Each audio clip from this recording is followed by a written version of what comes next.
just read the next text and do the word-by-word synonyms. Lavve hante manushyatvam hitva dehadyasad graham atmasritya vihayidam jivatma savashishyate. So you repeat, sarvesham, all.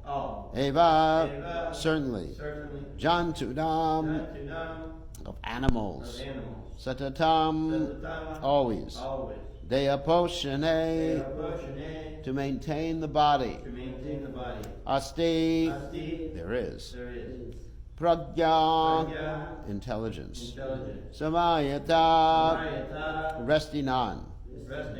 Kaha, what? Visheshaha, difference. Tada, then. Rinam, of the human being. Lavpwa, having attained. Iha, here. Ante, at the end of many births. Amanushyatvam, a human life. Hitva, after giving up. Deha adi, in the gross and subtle body. Asat graham, an incorrect conception of life. Atma, of spiritual knowledge. Sritya, by the path. Vihaya, having abandoned. Idam, this body. Jiva Atma, the individual spirit soul.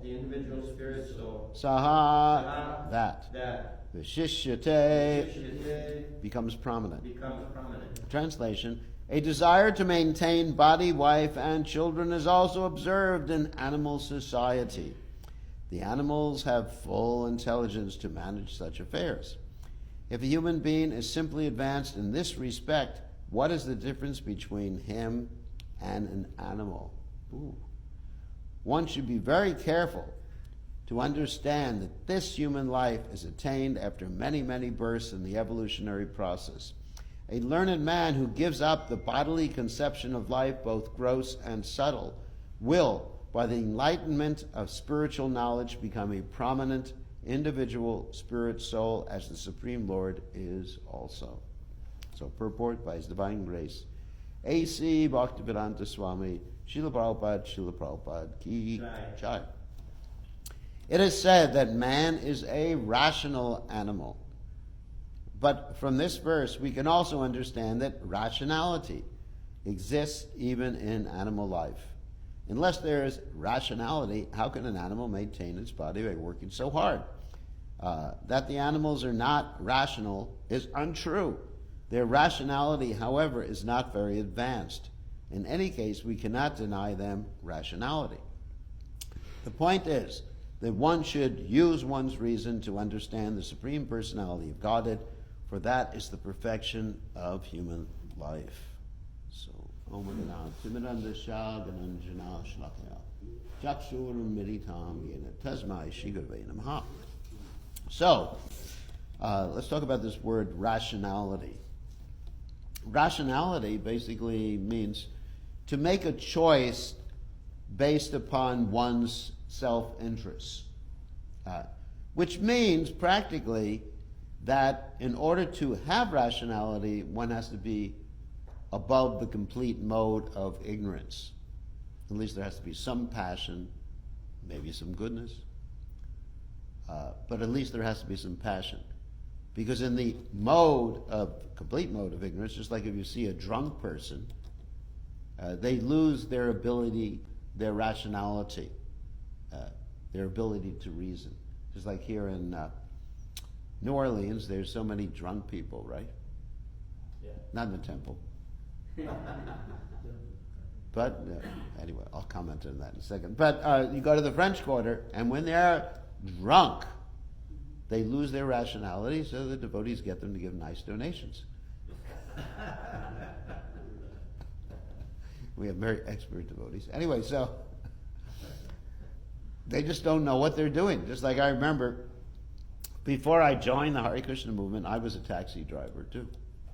I'd finished university and I didn't want to live like a normal materialistic person. I didn't know what to do. So I drove a taxi. See, before I'm the acharya of taxi driving, so it's bona fide. So I drove a taxi, and guess where I went? I made the most money. The drunk areas. At night. At night, we had a deal with the bartenders that they would call me when the person couldn't drive, and so they would call me, and they get a little tip for that. And the interesting thing is, when you would take them home, they didn't know how much they were giving you. That was before Uber, everything was on credit cards and everything like that. So they pull out a $100 bill and say, "Oh, here's a tip. Keep the change." So I was in ecstasy because they were irrational. They weren't even thinking of their material interests. So the point is, in Kali Yuga, because people are more and more in the mode of ignorance, I mean, whether it's due to the mobile phones, just like I'm sure in the French Quarter you see people just walking in the French Quarter with the mobile phones in their face, or whether it's due to drunkenness, or whether they're even in love, then they lose their rationality. Did you know that? When someone falls in love in this material world, of course, they could fall in love in the spiritual world with Krishna. Well, when one falls in love, it's described by the scientists that the brain scan is exactly the same as one who snorts cocaine. They've done this MRI, the brain.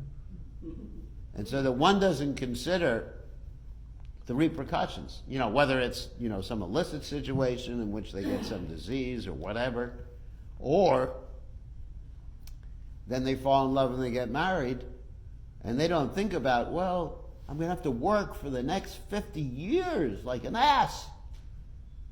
Sorry about that. I'm going to have to work hard, send the kids to school. Oh my God, they don't picture what's going to happen. Actually, there was a funny video one time. There was see if I remember the details of it. But there was a lady who was hanging off a cliff, and she was going to fall off the cliff. A very pretty lady. And this soldier, or actually it was the Canadian Mounties, he rides up in his horse, and he sees this poor lady, and he reaches down her hand to save her, and he looks at her face, and she's very pretty.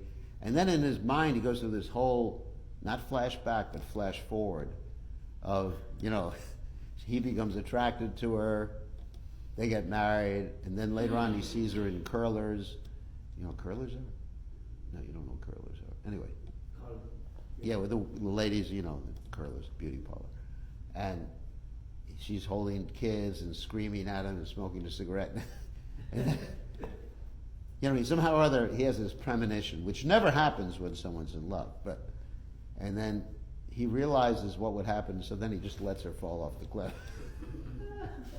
I'm not saying that we should do that, but the video was actually showed something, that when someone falls in love, nunam pramata, kurute vikarma, yadindriya prite aprinoti. This is Lord Rishabhadev. What's that? Nothing. I'm just returning. Oh, you're returning. Just grab a jacket. I thought you were going to run away because I'm just threatening your concept of life or something. No. So Lord Rishabhadev says, nunam pramata kurute vikarma yadindriya pritya aprinoti. That one who considers the satisfaction of the senses is very important. Pramada, like prakriti rupena jayate. So he's, like Prabhupada said, mada means not mad in the sense of clinically mad, but mad in the sense of not being aware of what one's self-interest is. And pramada means even more unaware of one's self-interest, more mad in this material world. So, nunam pramata kurute vikarma. And then one, not only acting irrationally, but does vikarmic activities. I mean, even karmic activities are sometimes irrational. You know, like we were describing, you get attracted, and for a moment's attraction or 6 months attraction, the rest of your life. Like, it's really funny. Another funny story. Anyway, hope you don't mind. Funny. This is sannyas memories coming back to me. So, one time Prabhupada was in India, and they were having a marriage there, and the man was riding on a horse, and he had a crown and everything. And Prabhupada said, "King for a day, slave for a lifetime." Anyways, I'm sure you've heard that before. You said that? Yeah, Prabhupada said that. King for a day, slave for a whole For a lifetime, yeah. You know, because like in India, they have the ride on the horse like that. He was going to Jaipur. Yeah, he's going to In Jaipur. Agra. Oh, you know about that? Yeah. Were you there when the Prabhupada said it? No, but I heard I was in Hyderabad. Oh, you were in Hyderabad. Were you? You heard the whole story. So, anyway, so nunam pramata kurudevi karma. So, when one considers the satisfaction of his senses to be important, then vikarma. Then he does things that are karmically negative, or even karmically positive, but they still bind one to this world. Actually, Vishwanath Chakravarti Thakur says that four sources are there of anarthas. One is pious activities, and the other one is impious activities. Interesting.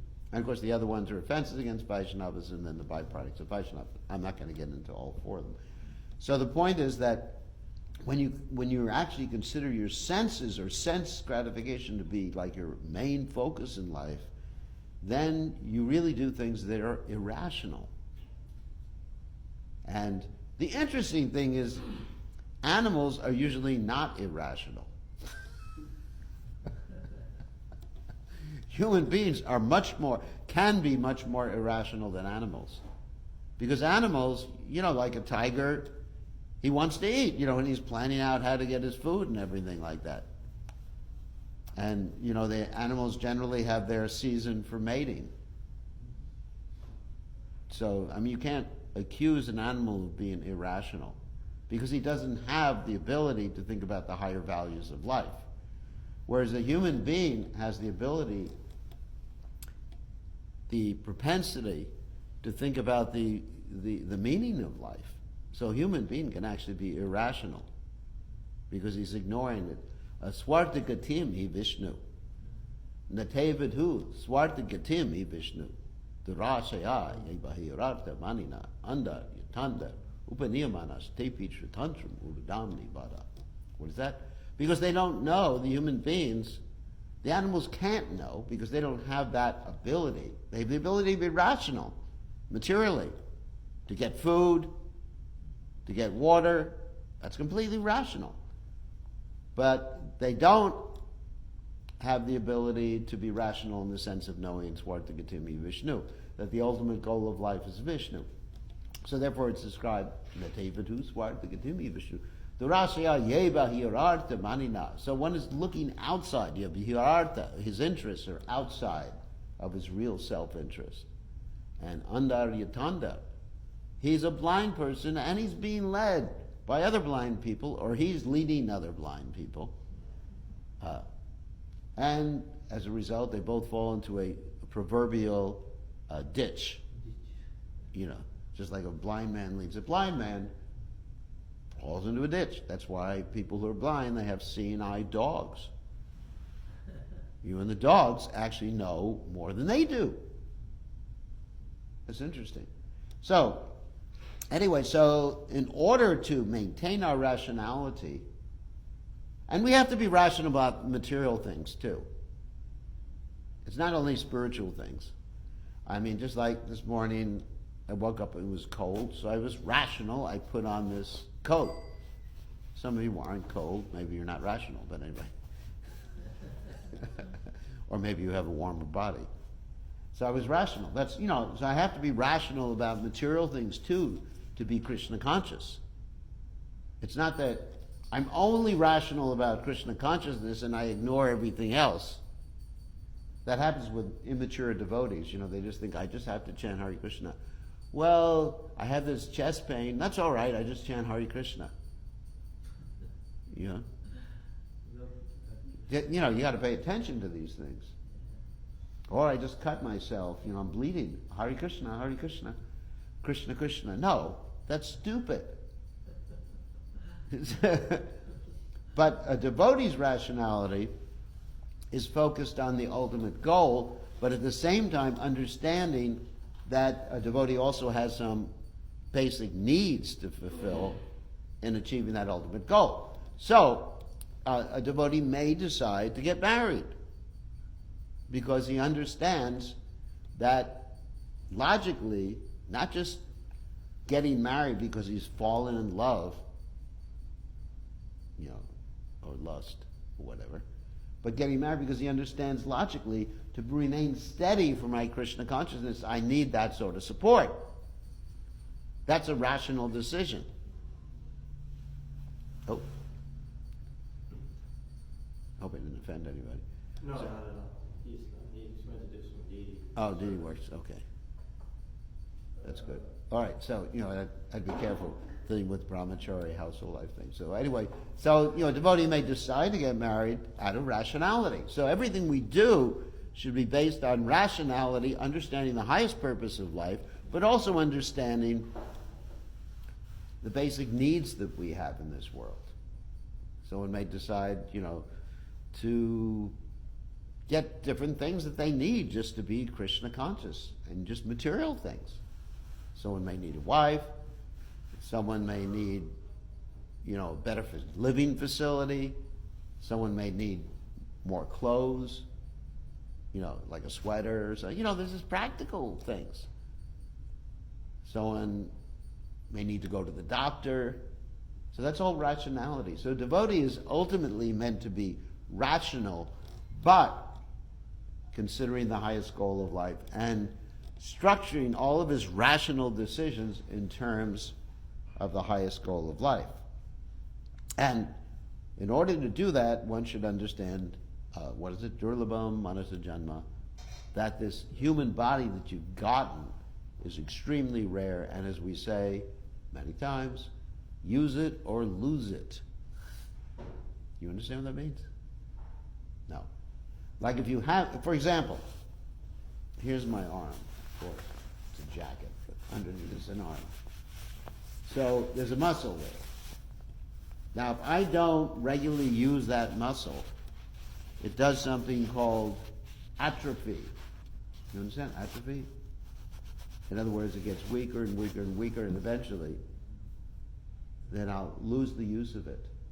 That atrophy. Just like if someone gets paralyzed sometimes, then the muscles get atrophied. So they have to go to, even if it's temporary paralysis, so they have to go to rehab to keep moving their legs for them so the muscles don't get atrophied. So what I'm comparing that to is if we don't use the gift that we have, then, of course, what gets atrophied is we lose it in the next life. And then we don't have that gift. Because we are in the minority as far as living entities. Even in this room, there's innumerable living entities, microbes. And even in our body, actually, if you study biology, you'll understand each and every cell is an entity. And each and every atom, Prabhupada said, has a spirit soul in it, an accompanying super soul. So we are in the vast minority in this room. So we've been very fortunate. And with this fortune, we have great responsibility. Isn't it? It's like there was a movie that one of my disciples always liked to quote, with great power goes great responsibility. Gopal, superhero. So with great fortune, which we have, is the great responsibility for ourselves and to help others. And we've been given this knowledge, not only the human form of life. So that's our rationality. So any questions or comments? Keep it short. Drew. I posted something on Facebook I found yesterday. It was, there was a sign, I think Ekana posted it originally. Yeah. And it said something that's like a, you know, it was out in the forest, and there was a sign saying that humans, let's see, animals are, oh man, it's something like along the point you were Yeah. saying. If I can remember kind of how it said it. Animals are rational or something. Yeah, they're rational. They trash comes from human beings. Animals don't leave trash. Yeah. So please behave, but human beings leave trash, so please behave like an animal. Yes, and actually that's true. I mean, human beings will overconsume. And animals, I mean, you never see, well, of course, nowadays, now that people have pets, they overfeed their pets. But I mean, when animals are in the wild, you never see that the animals have to check into some weight reduction clinic. Like in the forest, you know, there's an animal doctor for weight reduction. It just doesn't happen. You know, the animals, unless they're diseased or something like that, they'll eat the necessary quantity, or they'll store the necessary quantity too. Like squirrels, they'll store for the winter. You know, they behave themselves much better than human beings in a material sense. Prabhupada makes that point, you know, like about how if you leave a bag of rice in the middle of the street or something, he said, you know, the birds, they come and eat just what they need, but Yeah. a human being, if you had a bunch of bags, they take You take everything. way more than, and that's against what Ishopanishad, what it says. Yeah, we all have a quota. Yeah. To take more than- Ishabhat shabidam sarvam yakuncha jakajam jagat. Tena jaktena bunjada madgudha kashas vidyanam. Everybody has their quota. So yeah, that's exactly what Prabhupada said. So we can deliberately put ourselves in the mode of ignorance, and we can act completely irrationally, much more than the animals do. I mean, the animals, the eating, sleeping, mating, defending. And, you know, we even act counter to our own material interests. Like we gave the example of a drunk person. Prabhupada give example also like Pichashi paile jano matichhanna hai Maya seva bol. You know the Pichashi means? No. A ghost is someone, you know, got the ghost, you Yeah. know, appeared his body. So Ghostly haunted, yeah. Yeah, ghostly haunted. So then what he's speaking, he don't know anything. So it's like his mind is built like everything, his mind and body, everything is built up by ghost hunting, you know. So that is what he's speaking, what he's doing, he doesn't know. So if someone is in, you know, Maya Grostam, is Maya Bodhi, Yeah. they acting like this, like you know, what they are doing, they don't know. Yeah. They don't know. I mean, the only time an animal will act completely irrationally, they're sick, like this, someone has rabies or something like that. But in ordinary circumstances, the animals go. You know, I mean, obviously a deer will stand in the road while you run him over. But that's not the deer's natural habitat, to have roads going through his forest. Yeah. Yeah, Maharaj now scripture is mentioned Dharmana hina pasubhi samana. Actually,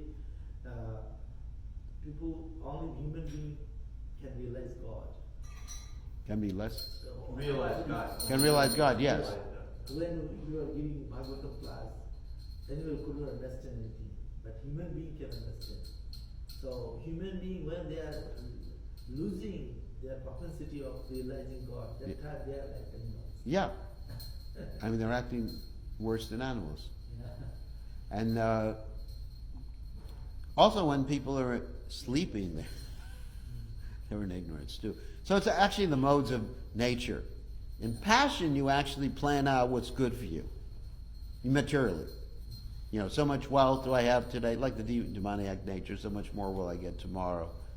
But in ignorance, it's just like, pig out. And I'm not trying to insult a pig right now. But that's really what it is. You know, it feels good, it's good for you, like the hippie slogan of the 1960s. Isn't it? No consideration. Like when one's drinking, people don't understand that they're destroying how many millions of brain cells with each glass of beer. Like if you go to Germany, they have these beer fests where people have these giant containers. And if you go to a university in the fraternities, they make you drink a whole keg of beer as part of your initiation. It's like we had initiation yesterday. No kegs of beer. But that's their trial. Many people die, actually. in you. Two-legged animal. What? Two-legged animal. Two-legged animals, yeah. Dvipadu pashu. That's what it's called. Dvipadu pashu. Dvipadu pashu. That means two-legged animals. So, it's better to be a regular animal than a human being that acts like an animal. All right. I guess that's it. Okay, thank you very much. We have programs today. All glories to His divine grace, to the Prabhupada.